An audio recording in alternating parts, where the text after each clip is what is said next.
Zee TV news కి స్వాగతం. నేను మీ రమాగండ్రెడ్డి. ముందుగా ముఖ్యాంశాలు చూద్దాం. 95వ వార్డులో ఆక్రమణకు గురవుతున్న 2 ఎకరాల ప్రభుత్వ భూమి. నూతన శ్మశానాన్ని ఏర్పాటు చేసి వెనకనున్న లేఅవుట్ కి రాజమార్గం వేసేందుకు పన్నిన కుట్ర అంటున్న పోర్లపాలెం గ్రామస్తులు.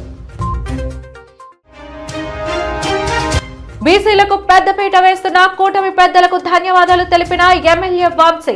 బీసీల సంక్షేమమే రాష్ట్రాభివృద్ధికి తొలిమెట్టుగా భావించాలంటూ హితవు.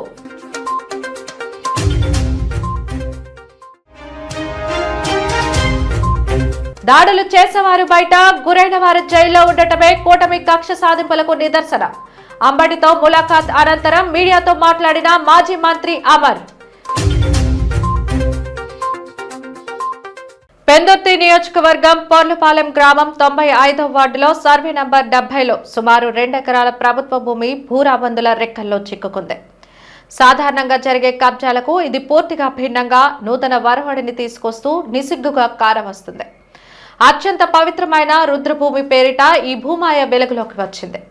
ఒక ప్రైవేట్ లేఅవుట్ కి రహదారిని సమకూర్చేందుకు అదే గ్రామానికి చెందిన 2-3 తెలుగు తమ్ముళ్లు వేసిన స్కెచ్ గా కొంతమంది గ్రామస్తులు చెవులు కొరుక్కుంటున్నారు.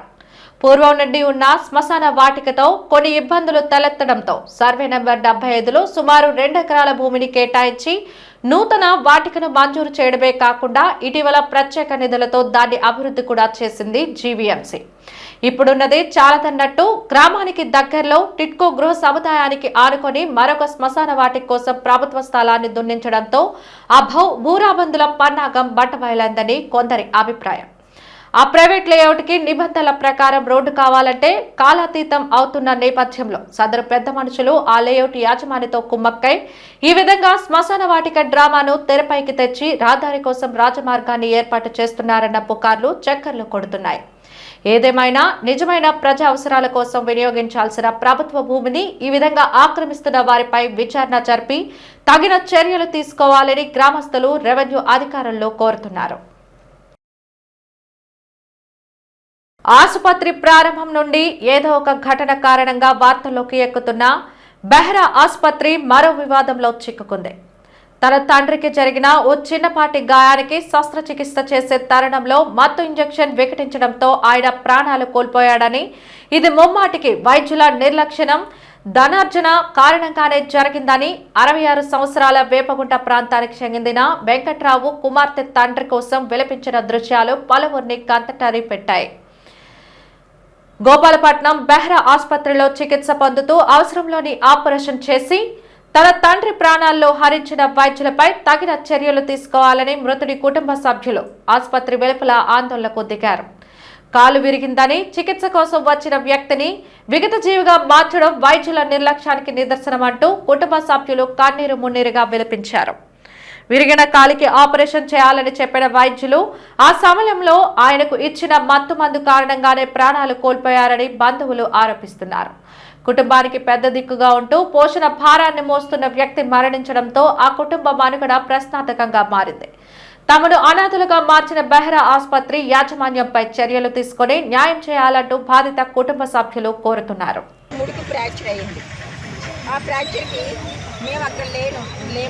అప్పుడు స్పాట్లోనే ఇంకొక ఆయన ఉన్నాడు. ఆ తర్వాత మా కోడలు వచ్చి ఇద్దరు కలిసి వచ్చి ఇక్కడ తీసుకొచ్చి జాయిన్ చేశారు. జాయిన్ చేసిన తర్వాత 2 గుడ్లు వేశారు. హాస్పిటల్లో జాయిన్ చేశాం.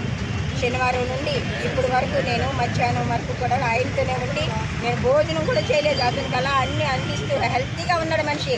అతను ఫ్రెష్ మనిషి. అతను ఎటువంటి ఎవరి ప్రశ్నలు ఏం చెప్పినా సరే హెల్తీగా రేపు బండి తోలుకొని వెళ్ళి పనిచేసిన మనిషి. అతను గట్టి మనిషి. అటువంటి మనిషిని ఈరోజు ఆపరేషన్ చేస్తామని తీసుకెళ్ళి ఒక ఇంజక్షన్తోనే ఆయన లేడు. ఎనస్టీ మత్తు మందు మరి ఎంత ఇచ్చారో ఏ క్వాంటిటీలో ఇచ్చారో తెలియకుండా 1 గంటకల్లా చెప్పేశారు ఇంకా మనిషి కోమాలోకి వెళ్ళిపోయాడని. కోమాలోకి వెళ్ళి మనిషిని ఇప్పుడు వచ్చి రాలేదు అంటే ఆ రోజు 1 గంటకే చనిపోయాడు ఆ మనిషి. 1 గంటకే చనిపోయాడు ఆ మనిషి. మాకు ఇప్పటికొచ్చి మాకు చెప్పలేదు. విశాఖ 39వ వార్డు పేరి రోడ్లోని పునరుద్ధరించబడిన వాడబలిజ కమ్యూనిటీ హాల్లో ఎమ్మెల్యే వంశకృష్ణ శ్రీనివాస్ ప్రారంభించారు. సామాజిక భవనం అదనపు అంతస్తుతో పాటు స్థానిక ప్రజలకు మెరుగైన ప్రజా వసతులు కల్పించే లక్ష్యంతో వేదాంత లిమిటెడ్ తమ సిఎస్ఆర్ కార్యక్రమమైన ఉదయ కింద ఈ పునరుద్ధరణ పనులను చేపట్టిందని ఎమ్మెల్యే వంశీకృష్ణ శ్రీనివాస్ స్పష్టం చేశారు. ఈ కమ్యూనిటీకి అదనపు అంతస్తు, ఫ్లోరింగ్, విద్యుత్ ఏర్పాట్లు, లైటింగ్ తో పాటు మౌలిక సదుపాయాలను మెరుగుపరచడం జరిగిందని ఎమ్మెల్యే తెలిపారు. దీంతో ప్రజా సమావేశాలు, సామాజిక కార్యక్రమాలు, శిక్షణ శిబిరాలతో పాటుగా ఇతర కమ్యూనిటీ కార్యక్రమాలకు భవనం అనుకూలంగా మారుతుందని అభిప్రాయం వ్యక్తం చేశారు. ఈ సదుపాయం పేరీ రోడ్ తో పాటు పరిసర ప్రాంతాల ప్రజలకు ఉపయోగపడనుందని తెలిపారు. అదేవిధంగా నియోజకవర్గంలో రోడ్లు, డ్రైనేజీ వ్యవస్థ పనులు వేగవంతం చేశామని, అధికారంలోకి వచ్చిన నాటి నుండి నియోజకవర్గంలో ఎన్నడూ లేని విధంగా అభివృద్ధి చేశామని అన్నారు. అదేవిధంగా పాత నగరంలో శిథిలమైన ప్రభుత్వ భవనాల స్థలంలో మెరుగైన భవంతులు నిర్మాణానికి ప్రణాళిక రూపొందించామని వివరించారు. ఇది ఒక చాలా మంచి కార్యక్రమం. మా మత్స్యకార సోదరులకి ఒక అద్భుతంగా ఇక్కడ చిన్న చిన్న కార్యక్రమాలు చేసుకోవడం కానీ చాలా నీట్గా తయారు చేసినందుకు మా శ్రీలక్ష్మణ్ టీంకి మనస్ఫూర్తిగా ధన్యవాదాలు. వేదాంత గ్రూప్ జనజనాభివృద్ధి జరిగే విధంగా ఉండాలని మనస్ఫూర్తిగా కోరుకుంటున్నా. ముఖ్యంగా ఏదైనా చిన్న పేదలకు సంబంధించి ఒక చిన్న విషయం చెప్పినా, లేకపోతే ఏదైనా డెవలప్మెంట్ కార్యక్రమం చెప్పినా, లేకపోతే స్కూల్స్కి చెప్పినా కూడా వేదాంత వాళ్ళు 24 అవర్స్లో స్పందించి మాకు కావాల్సినవి కూడా సమకూరుస్తూ ఉన్నారు. ఈ ప్రాంత ప్రజలందరూ కూడా వేదాంత గ్రూప్కి రుణపడి ఉన్నారు. వాళ్ళకి ఎటువంటి సపోర్ట్ కావాలన్నా కూడా విశాఖపట్నంలో మా వంతు కూడా మేము సహకరిస్తాం. రానున్న రోజుల్లో గిరిజనాభివృద్ధి జరిగే విధంగా ఉండాలి. వాళ్ళు చేస్తున్న ఎన్నో కార్యక్రమాలు కూడా వాళ్ళకి కలిసి వచ్చే విధంగా ఉండాలని కోరుకుంటున్నాం. అలాగే ఈ నియోజకవర్గంలో గత ప్రభుత్వం ఏదైతే నిర్లక్ష్యం చేసిందో రోడ్లు కానీ, కమ్యూనిటీ హాల్స్ కానీ, లేకపోతే ఏదైనా అమ్మవారికి సంబంధించిన గుళ్ళు కానీ వాటన్నింటి కూడా మేము కంప్లీట్ చేసుకుంటూ 1 by 1 చేసుకుంటూ వెళ్తూ ఉన్నాం. ఓల్డ్ సిటీగా మారుతూ ఉంది. ఈ పక్క అంతా కూడా గ్రీనరీగా మొత్తం రూపురేఖలు మారుస్తూ ఉన్నాం. రానున్న 4-5 నెలల్లో ఇంకా ఏవైతే కంప్లీట్ చేయాల్సిన వర్క్ ఉన్నాయో వాటన్నింటి కూడా చేసి, ముఖ్యంగా ఈ ప్రాంతంలో ఈ ఎస్ఎల్ కెనాల్ నుంచి కొంచెం వాటర్ స్టాక్ ఉండి ఈ ప్రాంతం ఇబ్బంది చాలా పడుతూ ఉన్నారు. ఇటీవల విడుదలైన young and talented hero Santosh Sobhan miss India Manasa Varanasi జంటగా నటించిన సినిమా కపుల్ ఫ్రెండ్లీ థియేటర్లో విజయవంతంగా ప్రదర్శించబడుతుంది. సినిమా విజయోత్సవాన్ని ప్రేక్షకులతో పంచుకునేందుకు చిత్ర యూనిట్ విశాఖపట్నంలో సందడి చేసింది. చాలా కాలంగా మంచి హిట్ సినిమా కోసం ఎదురు చూస్తున్న తనకు కపుల్ ఫ్రెండ్లీ రూపంలో భారీ విజయం దక్కిందని చిత్రం కథానాయకుడు శోభన్ అన్నారు. మెలోడీ థియేటర్ను సందర్శించి ప్రేక్షకులతో కలిసి సినిమా వీక్షించిన హీరో, హీరోయిన్లు అక్కడి సందడిని చూసి మురిసిపోయారు. ఈ సందర్భంగా సంతోష్ శోభన్ మాట్లాడుతూ భావోద్వేగానికి గురయ్యారు. తాను ఇండస్ట్రీకి వచ్చి 10 ఏళ్లు అవుతోందని, తన సినిమాకు థియేటర్ ముందు హౌస్ఫుల్ బోర్డు పడాలన్నదే తన 10 ఏళ్ల కళ అని చెప్పారు. ఈరోజు విశాఖ ప్రేక్షకులు ఆ కళను నిజం చేశారన్నారు. అంతటి ప్రేమాభిమానాలు చూపిస్తున్నందుకు అందరికీ కృతజ్ఞతలు తెలిపారు. మరోవైపు హీరోయిన్ మానస వారణాసి కూడా తన సంతోషాన్ని పంచుకున్నారు. ఈ సినిమాకు ఇంతటి ఆదరణ రావడం అదృష్టంగా భావిస్తున్నానని ప్రేక్షకులకు థ్యాంక్స్ చెప్పారు. కపుల్ ఫ్రెండ్లీ రెస్పాన్స్ చూసి అండ్ ఈరోజు వైజాగ్ మెలడీ థియేటర్కి వచ్చాము and very excited to meet the audience. అందరి ఎక్స్పీరియన్స్ గురించి ఇంకా తెలుసుకోవడానికి చాలా ఎక్సైటెడ్ ఉన్నాను. సక్సెస్ తర్వాత రావడం ఆల్వేస్ హ్యాపీగా సార్. సో ఇట్ ఫీల్స్ మామూలు లేదు సార్, మామూలు హైలో లేము. యాక్చువల్గా ఇప్పుడు కూడా సడన్గా మాట్లాడాలంటే నాకు మహా అయితే థ్యాంక్ యూ లేకపోతే ఐ లవ్ యూ మాత్రమే వస్తున్నాయి ఒక 2 రోజులుగా. బికాజ్ ఆ ఎనర్జీ, ఇంత సపోర్ట్ మా ఆడియన్స్ దగ్గర నుంచి, మా మీడియా వాళ్ళ దగ్గర నుంచి రావడం I think just very grateful sir. అది చాలా హ్యాపీగా ఉంది. ఎకనామిక్గా వచ్చి 4 years అవుతుంది సార్.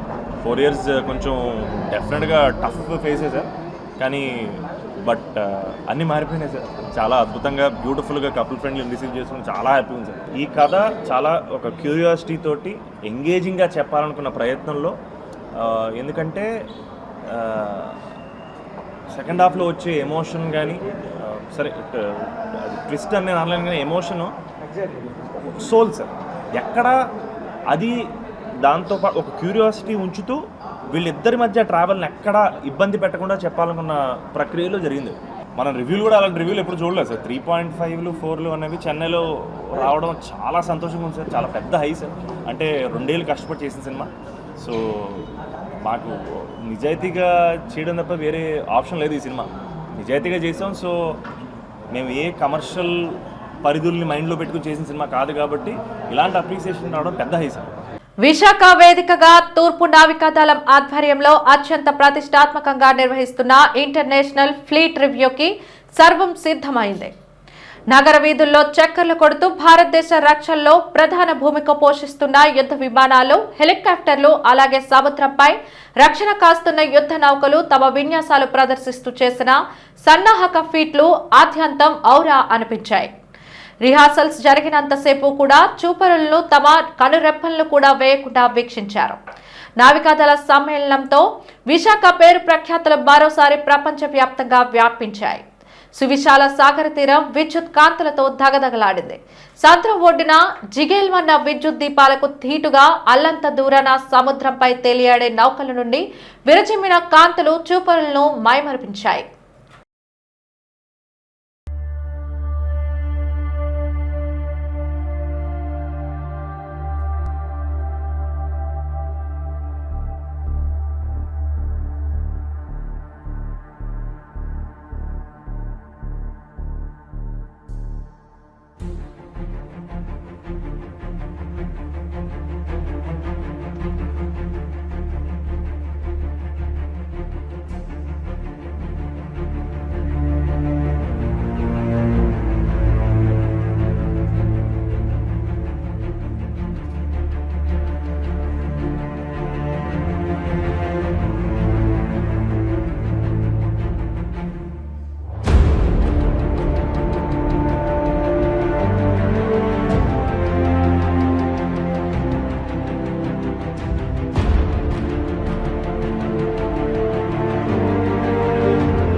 రాష్ట్రంలో అత్యధిక జనాభా ఉన్నటువంటి బీసీల అభ్యున్నతి రాష్ట్ర అభివృద్ధిగా భావించాలని విశాఖ దక్షిణ నియోజకవర్గం ఎమ్మెల్యే వంశీకృష్ణ శ్రీనివాస్ అసెంబ్లీలో మాట్లాడారు.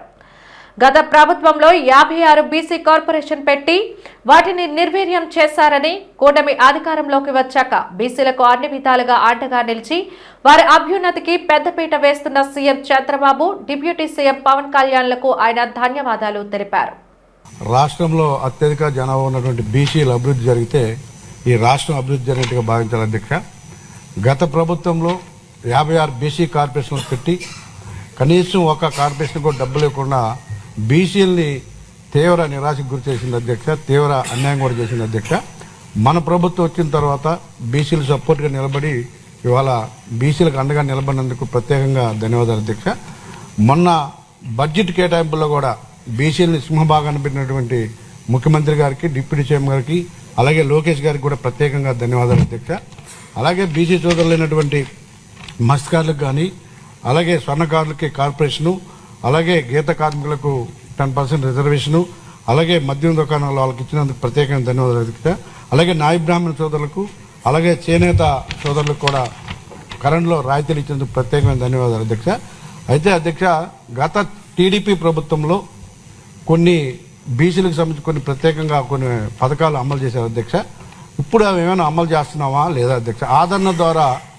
ఆదరణ ద్వారా చేనేత అంటే చేతి వృత్తులు చేసుకునే వాళ్ళకి ఎంతో సహాయపడేవాళ్ళం అధ్యక్ష. అది ఇప్పుడు ఉందా లేదా? 56 బీసీ కార్పొరేషన్లకి ప్రజెంట్ నిధులేమని మనం ఇస్తున్నామా? అలాగే అధ్యక్ష, సెల్ఫ్ ఎంప్లాయ్మెంట్ స్కీమ్ ద్వారా చిన్న చిన్న వ్యాపారం చేసుకునే వాళ్ళకి మనం కొన్ని రాయితీలతో పాటు లోన్లు ఇచ్చేవాళ్ళం అధ్యక్ష. అదేమైనా ఉందా? లేకపోతే ఎన్బీసీ, ఎఫ్డీసీ ద్వారా కార్ లోన్లు ఇచ్చేవాళ్ళం అధ్యక్ష. కార్ లోన్లు ఇచ్చి నిరుద్యోగులకు చాలా అండగా ఉండేవాళ్ళం అధ్యక్ష. అవేమైనా మనం ఏమైనా అమలు చేస్తున్నామా? ఇవన్నీ కానీ గతంలో చేస్తే ఈ బీసీలు ఇంకా ముందుకు వెళ్ళిపోయే అధ్యక్ష. ఈ రాష్ట్రంలో దేశంలో నెంబర్ 1గా ఈ రాష్ట్రం ఉండే అవకాశం ఉంది అధ్యక్ష.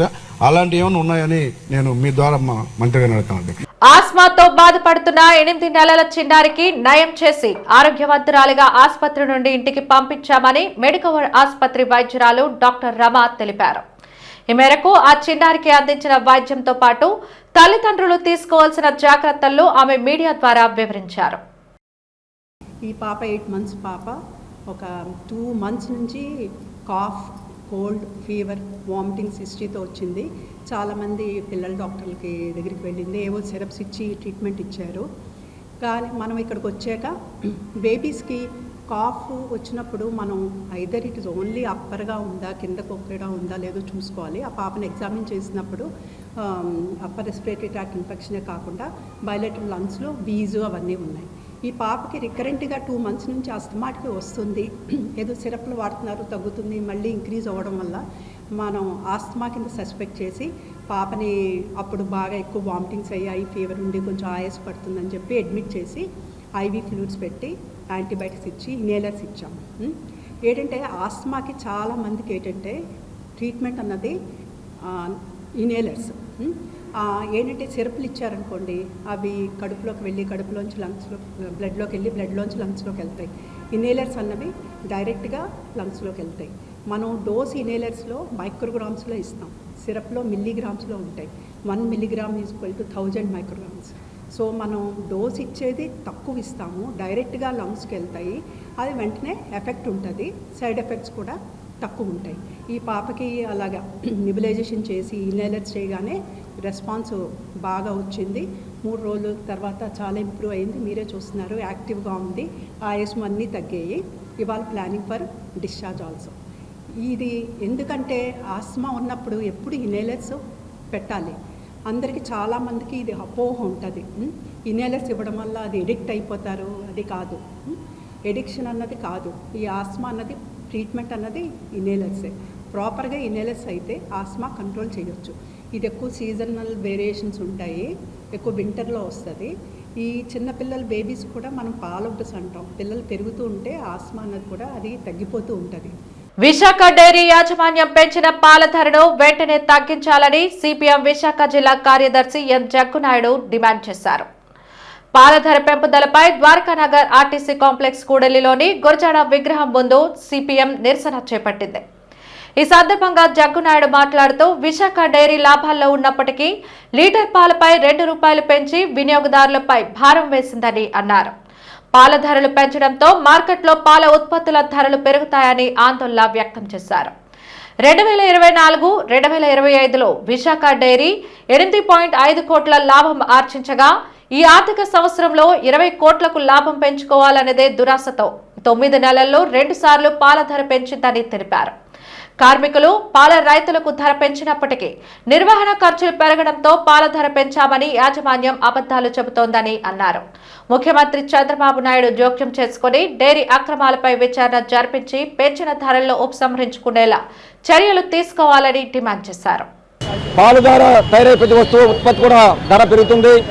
ఇది ప్రజల మీద భారం.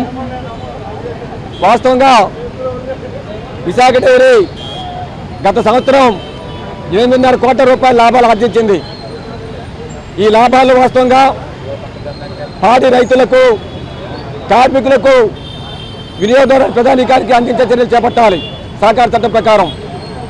కానీ సహకార చట్టం నుంచి ఫ్యాక్టరీ యాక్ట్లు మార్చుకొని మొత్తం ఈ లాభాలని నిధులన్నింటినీ కూడా చైర్మన్ ఆడారి ఆనంద్ కుమార్, ఆయన కుటుంబం, ఆయన తనాతి నడిపిస్తున్నారు. పాల ఉత్పత్తుల రైతులు, కార్మికులు తీవ్రంగా నష్టపోతున్నారు. అలాగే వినియోగదారుల ప్రధానికి కూడా తీవ్రంగా నష్టపోతున్నారు. ఈ దుర్మార్గం చెప్పదలుచుకున్నాం. గత సంవత్సరం లాభాలు సరిపోలేదు ఆనంద్ కుమార్ గారికి. ఈ సంవత్సరం 20 కోట్ల రూపాయల లాభాలు ఆర్జించాలంట. అందుకని ఈరోజు ధరలు విపరీతంగా పెంచేశారు. మరో పక్కన చెప్తుంది ఏంటి, ఖర్చులు పెరిగిపోయి కాబట్టి ధరలు పెంచామని చెప్పని. అంతకంటే మోసం ఇంకేముందండి? వాస్తవంగా ఖర్చులు పెరిగిన వారికి రైతుల ఖర్చులు పెరిగాయి, దానా ఖర్చులు, పెట్టుబడులు పెరిగాయి, వాళ్ళకి ధర పెరగాలి. రెండోది, ఆ డైరీలో పనిచే కార్మికులకి కార్మిక చట్టాలు అమలు చేయడం లేదు. దాదాపు 300 మందిని విధులను తొలగించారు. కనీస వేతనాలు అమలు చేయడం లేదు. వెట్టి చాకరీ చేసుకుంటున్నారు. రెండు వైపు నుంచి ప్రజల మీద ధరల బర్ర పెంచి ప్రజల మీద దోపిడీ చేస్తూ ఉన్నారు. ఈ విధంగా పూర్తిగా కార్మిక చట్టాలను ఉల్లంఘించి ప్రజల సొమ్మును లూటీ చేస్తున్నటువంటి డైరీ చైర్మన్ ఆడారి ఆనంద్ కుమార్ మీద ప్రభుత్వం సభా సంఘం వేసింది. ఆ నివేదిక రావాల్సి ఉంది, 2 నెలలు వేశారు. కానీ ప్రభుత్వం వచ్చిన తర్వాత ఈయన బీజేపీలో చేరాడు. బీజేపీలో చేరిన తర్వాత ఆ సభా సంఘం నివేదిక కాస్త గడ్డిపడింది. ఈ సరైన కాదు చెప్పదలుచుకున్నాం. ఎందుకంటే సభా సంఘం చెప్పింది అక్రమాలు ఉన్నాయని చెప్పని. కాబట్టి ముఖ్యమంత్రి గారిని సిపిఎం పార్టీ మేము డిమాండ్ చేస్తున్నాం. 2 సార్లు పెంచినటువంటి పాల ధరల్ని వెంటనే రద్దు చేయించాలి. డైరీలో కార్మిక చట్టాలు పటిష్టంగా అమలు చేయాలి. పాడి రైతులకు గిట్టుబాటు ధర కల్పించాలి. ఆనంద్ కుమార్ అక్రమాల మీద, అవినీతి మీద సమగ్ర విచారణ జరిపించి వెంటనే శిక్షించాలి. ఎందుకంటే ఈ డబ్బులు, ఈ నిధులు, ఈ లాభాలు ప్రజలు చెందాల్సినవి, రైతులు చెందాల్సినవి, కార్మికులు చెందాల్సినవి. ఆనంద్ కుటుంబం ఎలా దీన్ని అనుభవిస్తాను చూస్తున్నాం. ఇప్పటికైనా రాష్ట్ర ప్రభుత్వం జోక్యం చేసుకొని చర్య చేపట్టాలని డిమాండ్ చేస్తున్నాం. పెంచిన పాల ధరల్ని వెంటనే రద్దు చేయమని డిమాండ్ చేస్తున్నాం. ఈ పాల ధరలకు వ్యతిరేకంగా ప్రజానీకం ఎక్కడికక్కడ ఆందోళన కార్యక్రమం చేపట్టాలని చెప్పి మీద విజ్ఞప్తి చేస్తా ఉన్నాం. వైసీపీ అజెండాలో హిందుత్వాన్ని ద్వేషించడం ఒక అంశంగా పెట్టుకుని సాధువులపై నోటికి వచ్చినట్టు మాట్లాడుతున్న ఆ పార్టీ నాయకులకు దైవం తగిన బుద్ధి చెబుతాడని రాష్ట్ర సాధు పరిషత్ అధ్యక్షుడు శ్రీనివాసానంద సరస్వతి శాపనార్థ వ్యాఖ్యలు చేశారు. ఈ మేరకు నగరంలో ఒక ప్రైవేట్ హోటల్లో పరిషత్లో ఉన్న సాధువులతో కలిసి ఆయన రౌండ్ టేబుల్ సమావేశం నిర్వహించారు. దేవుడి మహిమల ప్రచారంలో నిమగ్నమైన తమకు దేవుడు ఇచ్చిన సంపద ఉండగా కోట్ల రూపాయలు ఎందుకని అన్నారు. సమాజమే కుటుంబంగా భావించి దేవుడికి సేవలు చేసుకునే సాధువులపై బొట్టు పెట్టని కరుణాకర్ రెడ్డి కూడా ఇష్టాసారంగా మాట్లాడటం దారుణమన్నారు. తమ ప్రాణాలు పోయినా శ్రీవారి లడ్డు ప్రసాదం కల్తీ వ్యవహారంలో నిగ్గు తేలినంత వరకు పోరాడతామని ఆయన స్పష్టం చేశారు.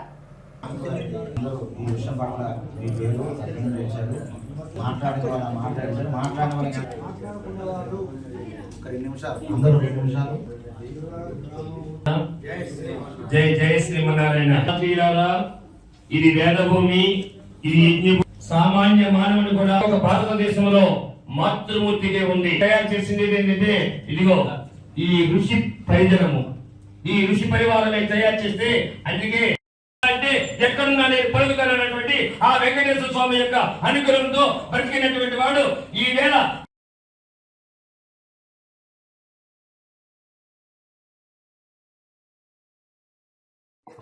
మాట్లాడండి.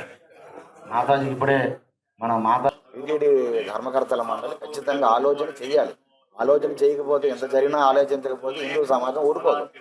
ఎవరి మీద ఆధారపడమే, డబ్బులు కోరువా, సేవకులు కోరువా, అడిగితే ఎవరెవరు నెయ్యి, ఆవులు ఎవరెవరు, గోవులు దానం ఇచ్చిన వాళ్ళు ఉన్నారు, నెయ్యి దానం ఇచ్చిన వాళ్ళు ఉన్నారు. ఇవి మానేసి ఎవరితోనో ఎగిరిమెళ్ళి చేసుకోవడం అవసరం లేదు. ఖచ్చితంగా టీటీడీ వాళ్ళు కూడా చాలా ఎకరాలు టీటీడీ భూములు ఉన్నాయి, వాటి మీద భూ సంపదని పెంచండి, ఉపాధి కల్పించండి. వేలాది మంది ఉపాధి లేక చాలా మంది బాధపడుతున్నారు. సేంద్రియ వ్యవసాయం అంటున్నారే, ఆ గోవులు తాలూకా ఏదైతే మన గోమయం ఉందో, ఆ పేడ ఉన్నదో, అలాగే అనేక రకాలుగా గోమూత్రం నుంచి వేలాది మందికి ఉపాధి కల్పించవచ్చు. సేంద్రియ వ్యవసాయానికి ప్రోత్సహించవచ్చు.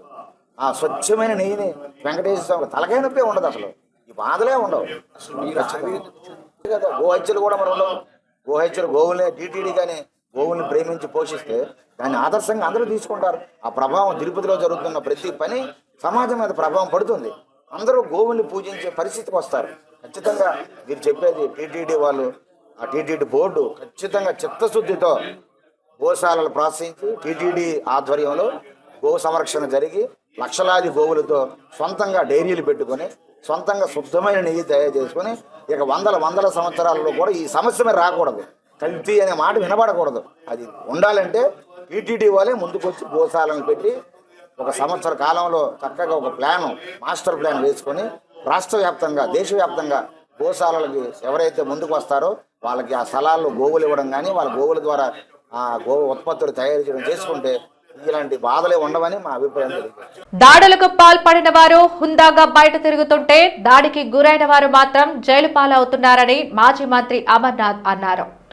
రాజమండ్రి జైలులో ఉన్న మాజీ మంత్రి అంబటి రాంబాబుని పరామర్శించిన అనంతరం ఆయన మీడియాతో మాట్లాడుతూ రాష్ట్రంలో అంబేద్కర్ రాజ్యాంగం అమలవటం లేదని చెప్పేందుకు అంబటి అక్రమ అరెస్టే నిదర్శనంగా చూడాలన్నారు. ప్రపంచంలోనే చెప్పుకుంటాం, భారతదేశంలో అతిపెద్ద ప్రజాస్వామ్యం అని చెప్పుకునేటువంటి భారతదేశంలో ఒక్క ఆంధ్రప్రదేశ్ రాష్ట్రంలో మాత్రం అంబేద్కర్ గారు రచించినటువంటి రాజ్యాంగం నడవట్లేదు. కేవలం లోకేష్ రచించినటువంటి రాజ్యాంగం, రెడ్ బుక్ రాజ్యాంగం మాత్రమే నడుస్తూ ఉంది అనేటువంటి దానికి ఇవన్నీ ఉదాహరణలు. మీరు రేపు బిల్ గేట్స్ గారిని తీసుకొని వస్తే ఏముంది, లేకపోతే ఇంకొకరిని తీసుకొస్తే ఏముంది? ఈ రాష్ట్రంలో లా అండ్ ఆర్డర్ లేనప్పుడు, పరిస్థితులు రాజ్యాంగం బద్ధంగా నడవనప్పుడు ఎంతమంది హేమీలు తీసుకొని వచ్చినా ఈ రాష్ట్రానికి ఒరిగేది ఏమి ఉండదు అనేటువంటి విషయాన్ని గమనించమని చెప్పి కోరుతా ఉన్నాను. దయచేసి ఇవన్నీ గుర్తుపెట్టుకొని ఇప్పటికన్నా మీ పద్ధతి మార్చుకోండి, మీ పరిపాలన తీరు మార్చుకోండి, మీ తాలూకా ఆలోచన విధానాన్ని మార్చుకోండి, మీ తాలూకా కక్ష సాధింపు విధానాన్ని మార్చుకోండి. పరిపాలన మీద దృష్టి పెట్టండి, పేదలకు ఇస్తాననేటువంటి సంక్షేమం మీద దృష్టి పెట్టండి. అంతే తప్ప ఇలా దాడులు చేయడం, కొట్టడం, పెట్రోల్ బాంబులు విసరడం, ఇవన్నీ చేసి ఇదేదో రాజకీయంగా మనం ఏదో లబ్ధి పొందడం అనుకుంటే మీ అమాయకత్వం. ఆయన మొన్న జైల్లో వచ్చి తగ్గేదేలే అని చెప్పి సైగ చేసినందుకు దాని మీద అసెంబ్లీలో చర్చ. ఏం అర్థం ఉందా? దాని మీద చర్చ పెట్టాల్సినటువంటి అవసరం ఉందా? సో ఇవన్నీ కూడా ఇప్పటికన్నా మీ తాలూకా ఆలోచన విధానాన్ని మార్చుకోండి. ప్రజల సంక్షేమం పట్ల, రాష్ట్రంలో ఉన్నటువంటి వివిధ రంగాల పట్ల మీ తాలూకా ఆలోచన విధానాన్ని మరచి రాష్ట్రానికి, రాష్ట్ర ప్రజలకి, రాష్ట్రంలో పేదవాడికి మంచి చేసేటువంటి ఆలోచన ఈ ప్రభుత్వానికి రావాలని చెప్పి చివరికి ఆ దేవుడితో కూడా వీళ్ళు పరాచకాలు ఆడేటువంటి పరిస్థితి వచ్చింది. కర్మ అనేటువంటిది ప్రతి ఒక్కరికి ఏదో రోజు ఆ కర్మ తాలూకా రుచిని చూపించేటువంటి రోజు కూడా చంద్రబాబు నాయుడు గారికి, సోకాల్ టీం అందరికీ వస్తుంది అన్నటువంటి విషయాన్ని ఈ సందర్భంగా మరొకసారి గమనించమని చెప్పి కోరుతా ఉన్నాం. వార్తలు ముగించే ముందు ముఖ్యాంశాలు మరోసారి. 95వ వార్డులో ఆక్రమణకు గురవుతున్న 2 ఎకరాల ప్రభుత్వ భూమి, నూతన శ్మశానాన్ని ఏర్పాటు చేసి వెనకనున్న లేఅవుట్ కి రాజమార్గం వేసేందుకు పన్నిన కుట్ర అంటున్న పోర్లపాలెం గ్రామస్తులు. బీసీలకు పెద్దపీట వేస్తున్న కూటమి పెద్దలకు ధన్యవాదాలు తెలిపిన ఎమ్మెల్యే వంశీ, బీసీల సంక్షేమమే రాష్ట్రాభివృద్ధికి తొలిమెట్టుగా భావించాలంటూ హితవు.